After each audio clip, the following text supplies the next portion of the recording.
안녕하세요. 그때 그 날씨 이슬아입니다. 강력한 추위가 다시 또 찾아왔습니다.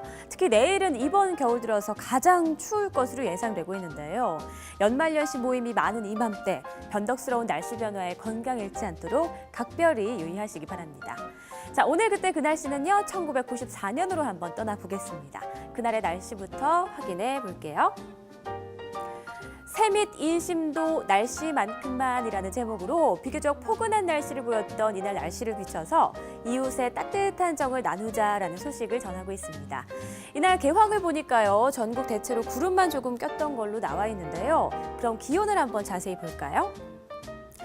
자, 이때 서울은 아침 기온 0도로 출발해서 한낮 기온 7도라고 나와 있고요. 그 밖에 강릉은 영상 4도 등 강원도를 제외한 전국 대부분 지방에서 영상권의 아침을 보였습니다. 낮 기온도 꽤 높았습니다. 서울 7도를 비롯해서 대전도 7도, 그리고 남부지방은 대부분 10도를 웃돌았네요. 자, 활동하기 좋은 날씨가 이어졌던 것 같은데요. 이날 신문에 이렇게 포근한 겨울 날씨 속에 여유로운 하루를 보내고 있는 귀한 손님의 사진이 찍혀 있습니다. 함께 확인해 볼까요? 네, 주인공은 바로 겨울의 진객 곤입니다. 94년 한강 미사리를 찾은 곤이 가족의 모습이라고 하는데요. 일명 백조로 불리는 곤이는 우리나라 천연기념물 201호로 겨울이면 우리나라를 찾는 아주 귀한 손님이죠. 2013년 올해도 어김없이 전국 주요 철새 도래지에서 손님들의 소식들이 전해지고 있는데요. 특히 전남 강진구의 청정해역에서는 수십 마리의 고니떼가 포착되기도 했다고 합니다.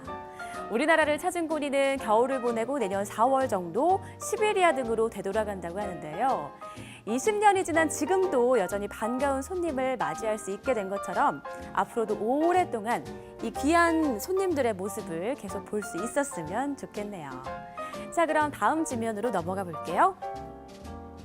깜찍한 동물 인형 가방 젊은 층의 인기라고 나와 있습니다. 네, 20년 전 겨울 춥고 삭막한 겨울거리에 귀엽고 포근한 동물 인형들이 자주 눈에 띄었다고 합니다. 이른바 동물 인형 가방인데요. 당시 신촌이나 대학로 등 젊은이들이 몰리는 길거리를 가보면 불독이나 이런 토끼 모양의 인형 가방을 맨 학생들이 그렇게 많았다고 하네요. 가격도 비교적 저렴해서 어린 아이들 나들이용 가방으로도 많이 활용됐다고 합니다. 저도 기억해보니까 이런 가방이 있었던 것 같아요. 저는 여기 나와 있는 것 중에서 왼쪽에 보이는 이 토끼랑 비슷한 가방이었던 것 같은데 신문에서 말하는 것처럼 그때 당시 학교의 여학생들은 꼭 하나 정도 있었던 것 같습니다. 또 가방 말고도요, 귀여운 동물 모양의 목도리나 털 귀마개 같은 것도 유행을 했어서 친구들끼리 서로 바꿔가면서 했던 기억도 나네요. 통상 유행은 돌고 돈다고 하죠. 네, 이 사진 속 동물 가방 조만간 다시 한번 유행을 하지 않을까 조심스럽게 짐작을 해봅니다. 자, 그럼 다음 기사로 넘어가 보겠습니다.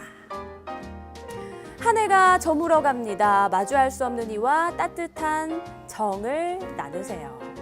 네, 이런 문구로 시작하는 한 통신업체의 광고 지면입니다. 내용을 좀 보니까요. 좀 한 해가 저물어가는 만큼 마주할 수 없는 이와 따뜻한 정을 통화를 통해서 함께 나눠라. 이런 얘기인 것 같은데요. 연말연시에 잘 만나지 못하는 분들을 위해서 안부 전화를 독려하는 그런 메시지를 전해주고 있네요.